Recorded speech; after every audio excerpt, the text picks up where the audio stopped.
What? What? What the hell is this? Harumph. I didn't get a harumph out of that guy. Give the governor harumph. Harumph? You watch your ass. I see you shiver with anticipation. Let the show begin. Hey everybody, this is David Heretic coming at you with another edition of Reactions, Reviews, and Rants.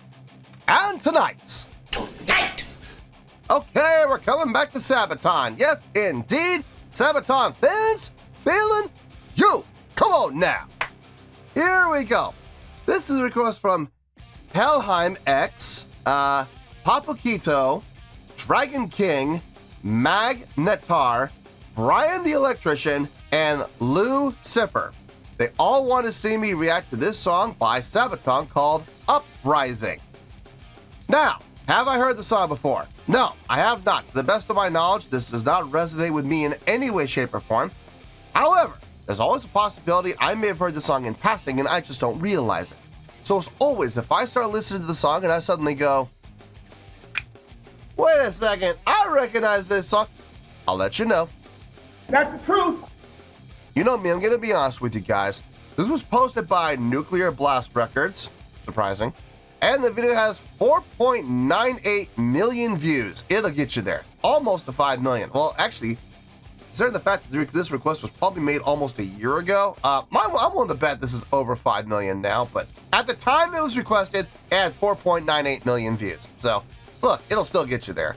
Other than that, there's really nothing else left to say. Link to the original video will be down below in the video description for your viewing pleasure at your leisure. Let's get started. What do you say? Ready? Are you ready? Because here we go. All right, here we go. Sabaton Uprising official live. Wah, wah, wah. Oof. Whenever I see that word official, boy, I get nervous. And Sabaton has blocked me before. I know a lot of people are like, oh, Nuclear Blast doesn't ever block. Want to bet? I've had 2 videos from Sabaton blocked. So it's not unheard of. It's not unheard of. And whenever you use that word official, especially coming off of Nuclear Blast page, or worse, the band's page themselves, the chances, the odds of the video getting blocked are slightly higher. So if this gets blocked, don't be surprised. All right, let's do this. All right, boy, let's do this.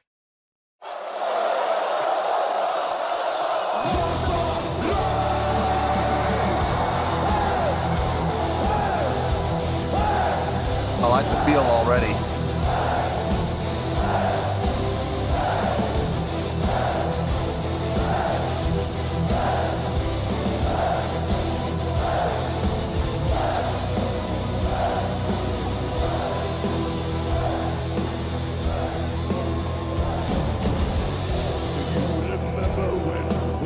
Was the rule on Poland, 1939, and the Allies burned away. The underground was a hope of freedom as a whisper, sitting a span, but they never lost their faith. Women, men, and children fight, they were dying side by side. Blood they shed upon the street was a sacrifice willingly paid. War, Syrian war, voices from underground, whispers of freedom. 1944, held the never came. Calling war, Syrian war, voices from underground, whispers of freedom. Rise up and hear the call. History calling to you.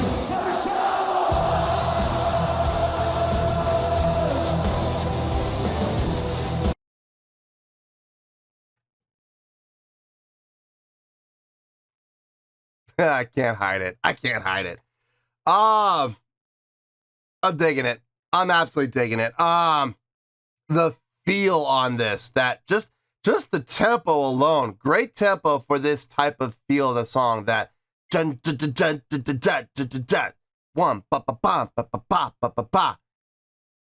It's that 16th note feel, you know, dun dun dun dun. So you got one you're resting on the E, you have the and So 1, 2, 3, 1, 2, 3, 1, 2, 3, 1. But it's 16ths, because remember, you're resting on the second 16th note. So the first 16th, the third and the fourth 16th. That's, you get that, what do we used to call it? A gallop. We used to have a gallop feel to it. So, it's a great feel. And then at that tempo, really nice tempo. It really makes it stand out. Let's see. We're in E, okay. A lot of songs in E. Not my favorite key, but E's a good key. I like E. Probably my fourth favorite key, probably. I don't know. D is still my favorite. I love D. I love B. I love F sharp. Those are my three top. E is, I think the reason I'm not a big fan of E is so many songs are done in E. So many songs are done in E. And I know why. Because as guitar players and bass players, E is probably like the easiest key to play in. But I hear it a lot. I think that's probably why it's not my favorite key. But it's up there though. It's still up there. It's not like it's my least favorite key. Let's see. As far as the stage show goes, the interaction with the crowd is nice. The lead singer has just been interacting with the crowd pretty much the entire show. Guitar players moving around, bass players moving around. I'm seeing a lot of energy on stage, which is great. Putting on that live show. And this is what I always try to impart this on bands who are asked, because I've had a number of bands ever since I started the channel. A number of bands have emailed me actually, what do we do about stage energy? What do you mean by stage energy? This is what I mean. I know a lot of people put a lot of stock into production when it comes to creating energy. And look, there's nothing wrong with that.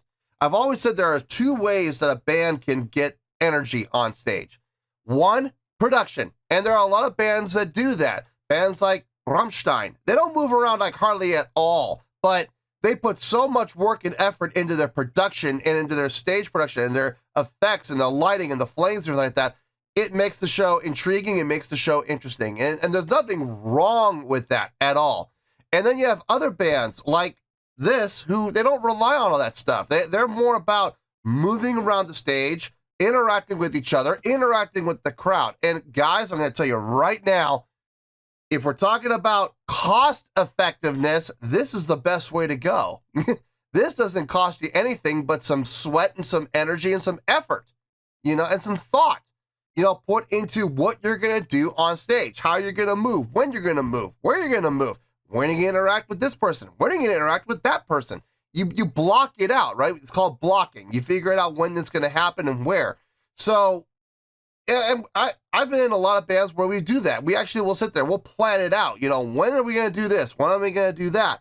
Now, granted, look, Mike Tyson said it best. Everybody has a game plan until they get punched in the mouth. Same thing when it comes to bands. You can block it out. You can have a game plan, right? But until you actually step out on that stage in front of that crowd, that game plan's there. But the minute that the curtain drops and you hit that first note, all of a sudden, I'm not kidding you, about 60 to 65% of that game plan goes right out the window. So, I mean, you still have like the 30 to 35%, granted, but, at the same time, it's like, once the energy kicks in, the adrenaline kicks in, the crowd kicks in, all of a sudden it becomes a whirlwind, and you don't always remember where you're supposed to go and when. So, meanwhile, if you have production, that's all up to the tech crew, and that's all up to the production crew to fire off the things at the right time. So there's that trade-off, you know what I mean? But I love these guys for putting on a great stage show with themselves, not relying on special effects, not relying on pyro, not relying on lasers, not relying on, video graphics or anything like that. They're doing it themselves, and I absolutely respect that. So I love watching these guys play live. I wish I could go and see these guys play live. I would have a blast seeing these guys play live. I know I would. Anyway, let's keep going here.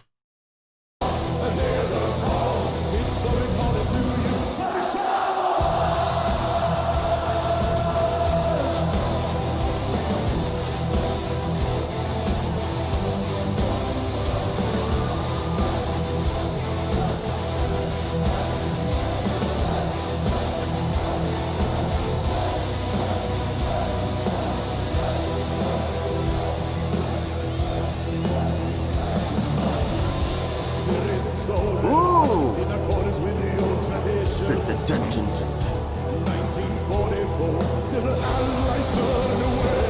Triplet. Fighting street to street in a time of hope and desperation. Did it on their own, and they never lost their faith. Oh, that double kick. Dying side by side, and the blood they shed upon the street was a sacrifice willingly paid. Underground whispers of freedom. 1944. Help that never came. Calling war, song, city at war. Voices from underground whispers of freedom. Rise, stop, and hear the call. Historic calling to you. Crowd clearly knows the song. Okay, looks like we're having a guitar solo. Crowd definitely knows the song. Band came to a stop, came to a nice tacit. Everybody pop, took out, and crowd kicked in. And then the band came back in right afterwards. Really nice moment right there. That was good. That drummer, man, doing some great stuff, especially with the double kick. Double kick and cymbals. I mean, you always want to play cymbals and double kick together. You don't want cymbals just to be played by themselves because it sounds thin.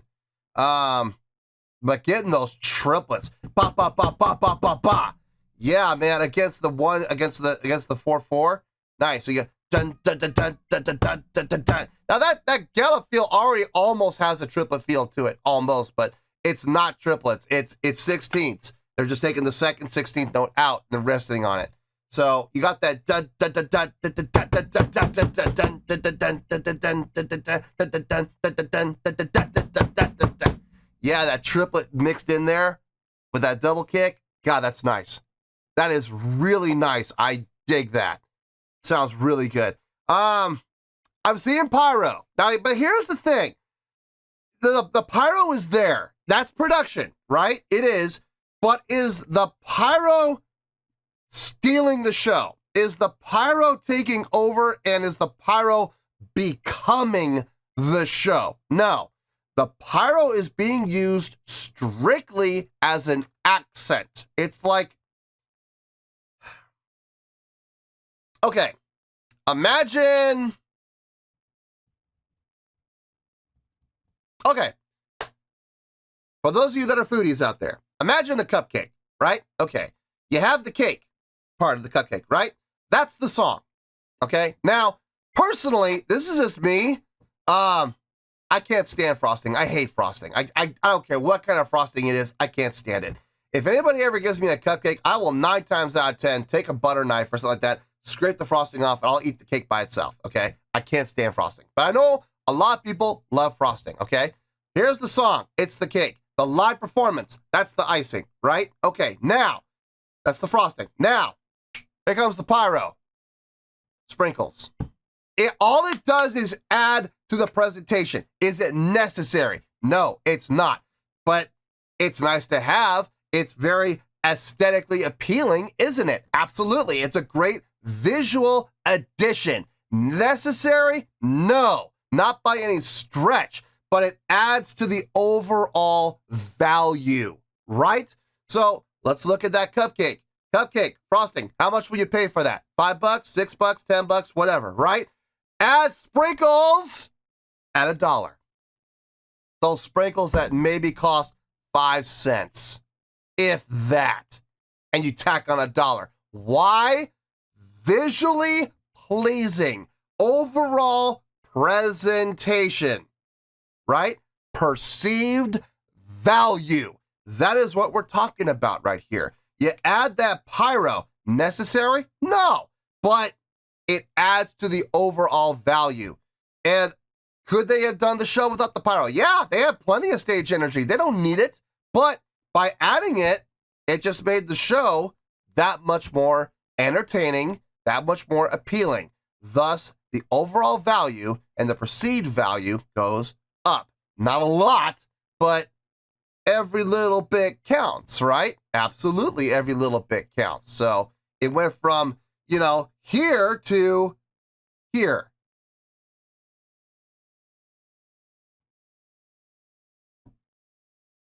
here, here. That's all there is to it. It's a little bump, but every little bump counts, doesn't it? And they all add up. Anyway, let's keep going. Guitar solo time. Yes, yes.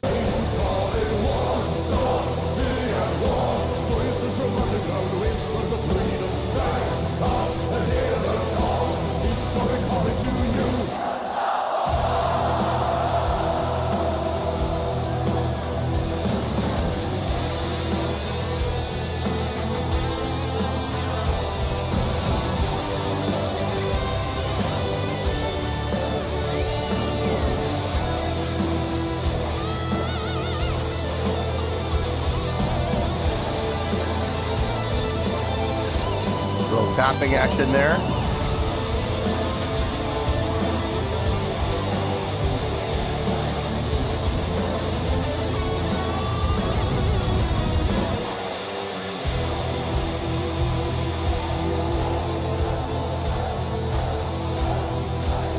Engage in the crowd once again. On the street lights in the city, broken many years ago. When a curfew, I soon was wall size, time to rise now. On the street lights in the city, broken many years ago. When a curfew, I soon was wall size, time to rise now. Yeah, I'm gonna back up. Yeah. What a great frontman. The more I see this band, the more I'm liking their lead singer. I still haven't learned his name yet. God.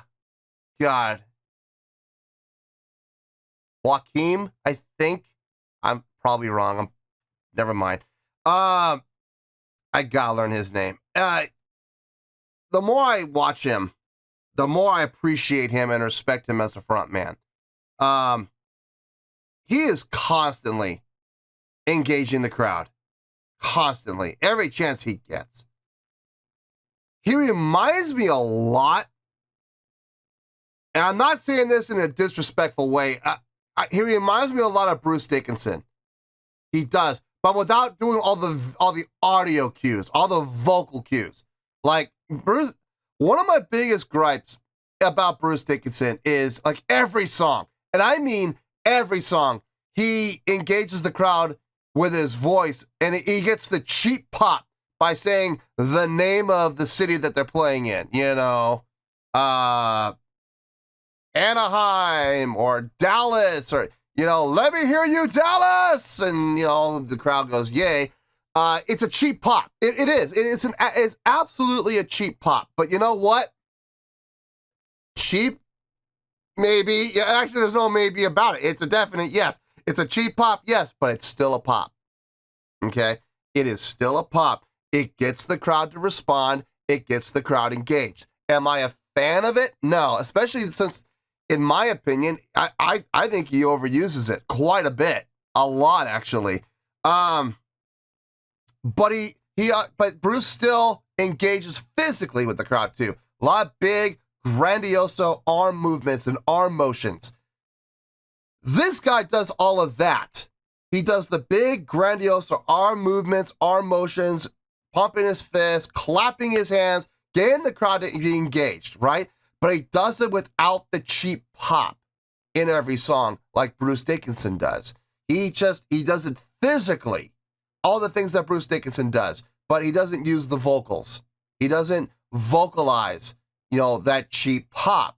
So I have a lot more respect for that. So I'm digging this guy. I really am. The more I watch him, the more engaged I become with him, and the more I respect him and appreciate him as a great frontman. We'll talk more about his vocals later. Let's finish this out and we'll get to the review.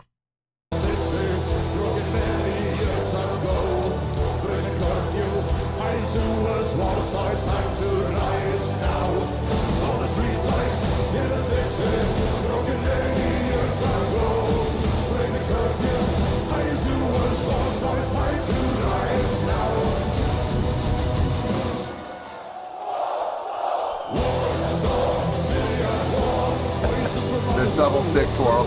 That was nice.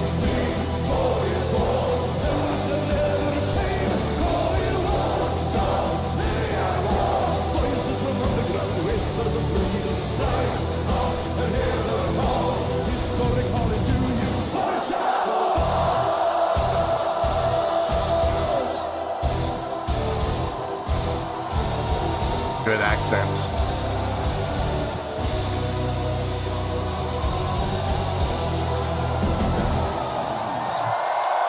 Good accent, strong ending. Good. Nice ending. Very heavily reliant on those unison accents, but really nice, strong ending. I like that. I like that. The fact that they did all those accents is what made it such a great ending. So, not a complaint at all.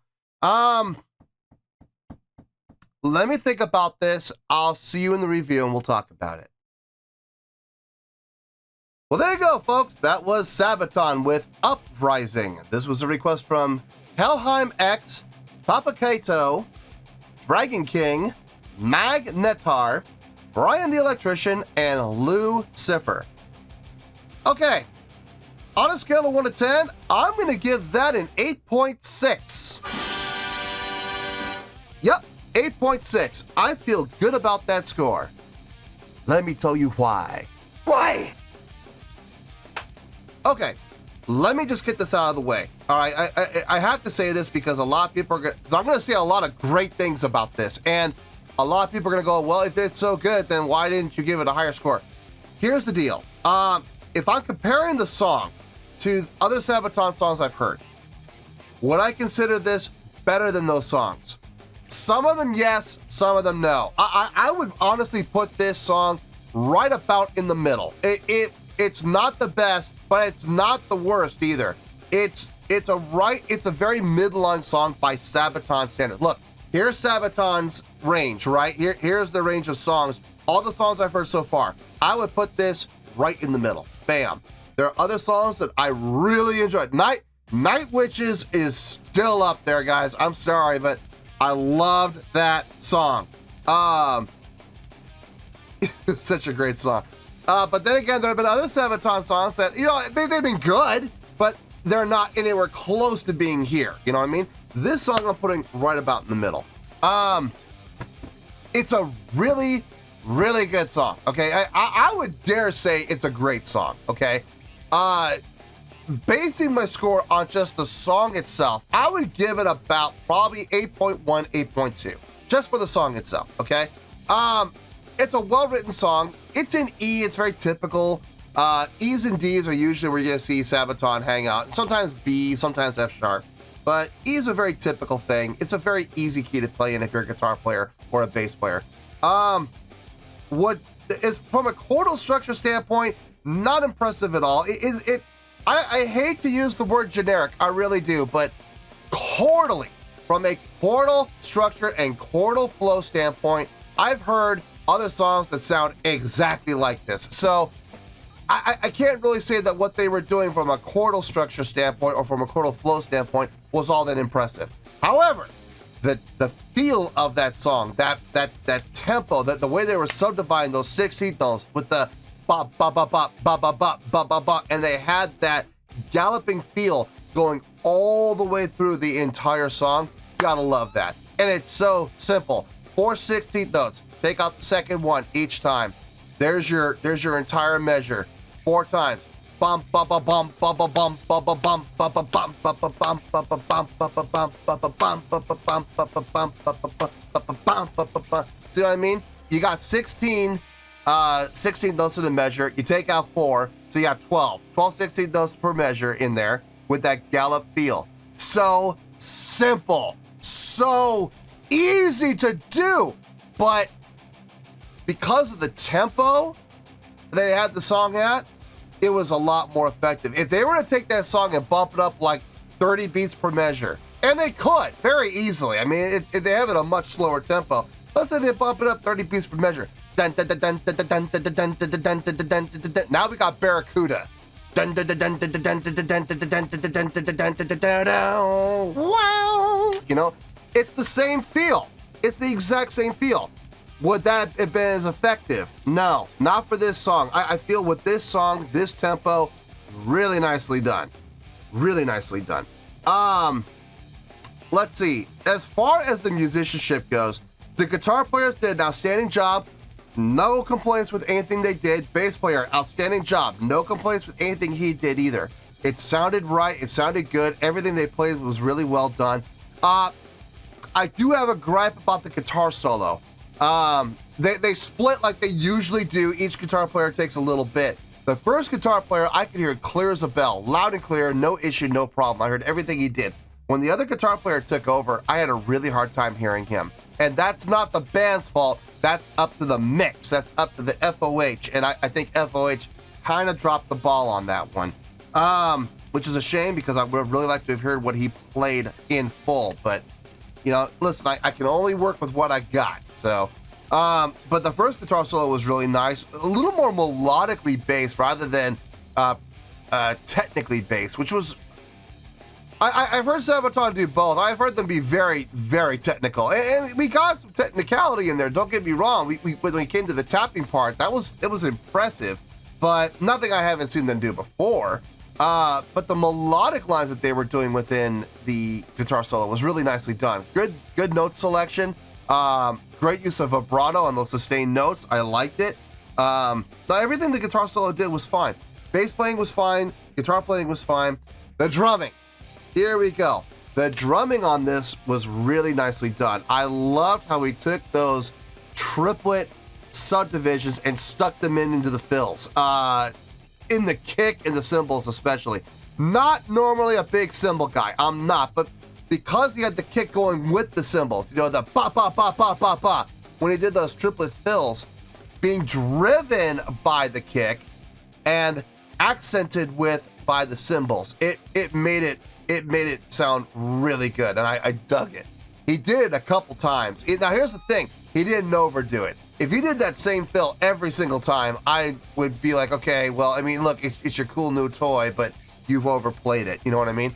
No, he only did it like twice, and I think that was brilliant. I think that was absolutely brilliant. And the thing is, he did it twice pretty close together, and then the rest of the song, we never heard it, so that was kind of cool. Now the drumming on this was fantastic. Great fills. Great subdivisions. Like I said, I love that triplet feel. It wasn't even a triplet feel, it was triplets flat out. There was no feel about it, it was just straight up triplets. But some great fills though, some great stick tricks. I saw that double twirl, that was nice. Look, and again, it's not hard to do. You know, it comes down to showmanship, and he's willing to take that time. He's not doing anything with his hands anyway, he's resting, right? So why not do something like that to put out some showmanship? Why not? Why not? But you'd be amazed how many drummers I've worked with in the past where they're not playing and they will literally sit there, hands on their sticks resting on the snare, and they just sit there. And I'm just like, what a missed opportunity to do something. I don't care what it is, but do something. Point at the crowd, at the very least. How hard is that? Take your sticks, point to the crowd. How hard is that? Not hard at all. I know 3-year-old kids who can do that. I know 2-year-old kids who could do that. And yet here are these paid professional musicians who sit there with their drumsticks in hand, resting on the snare, and they just sit there. What a waste.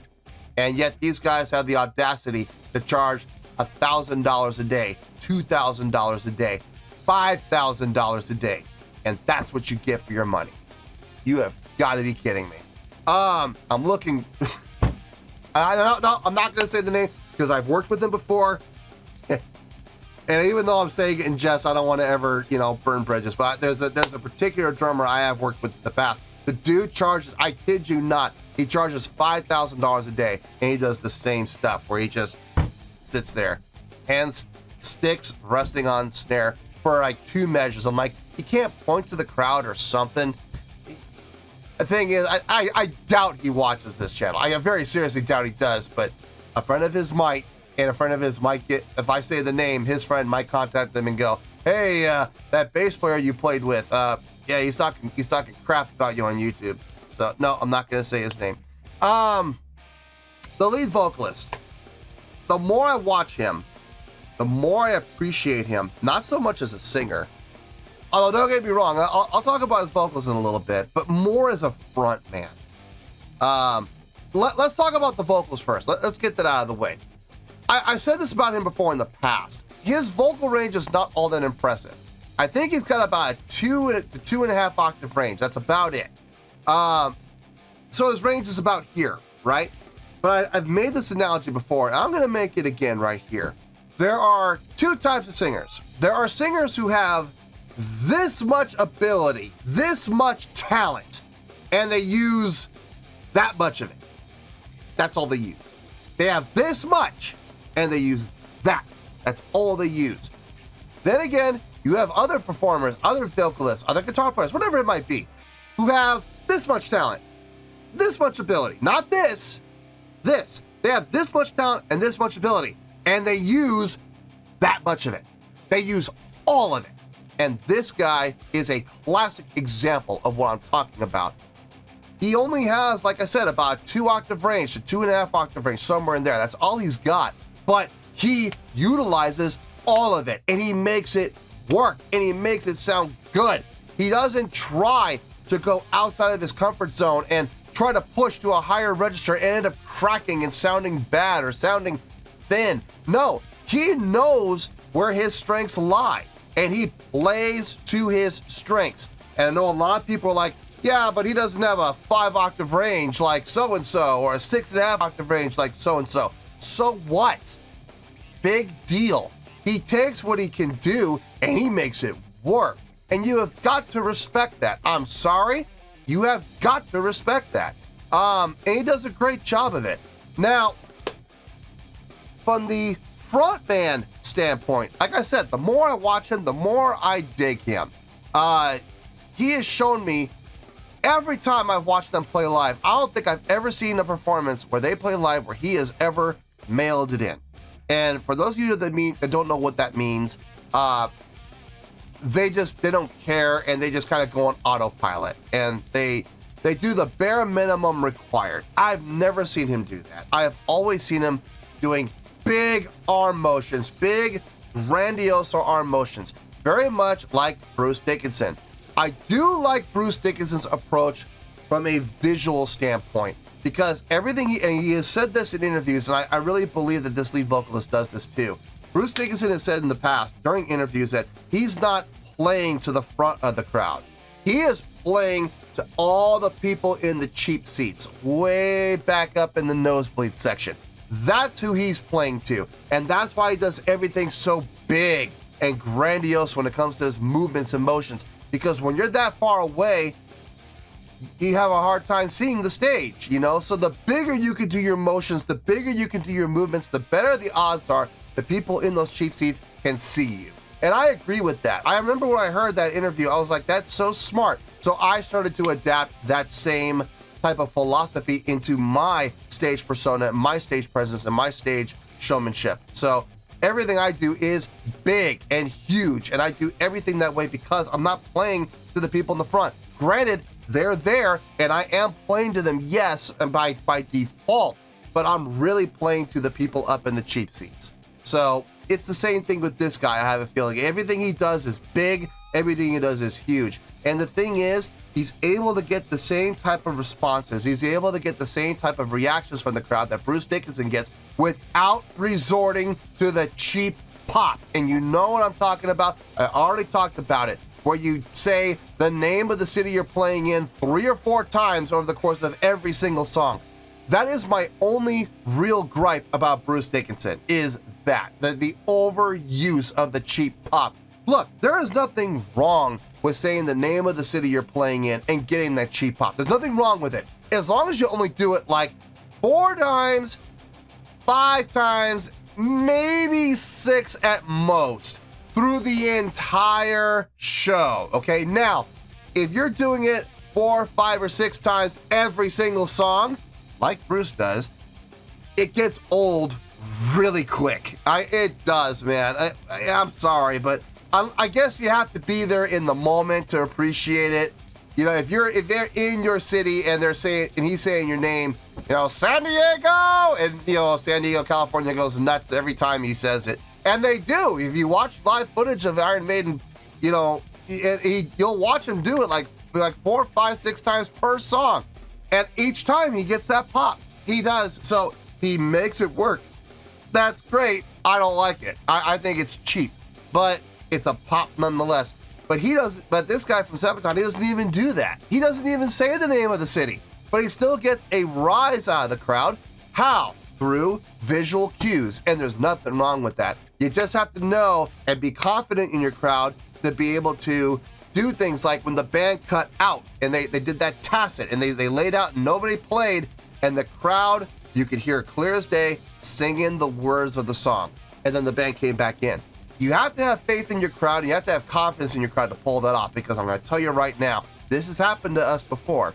Not necessarily the band I'm in now or the bands I'm in now, but bands I've been in the past. We've done the same thing.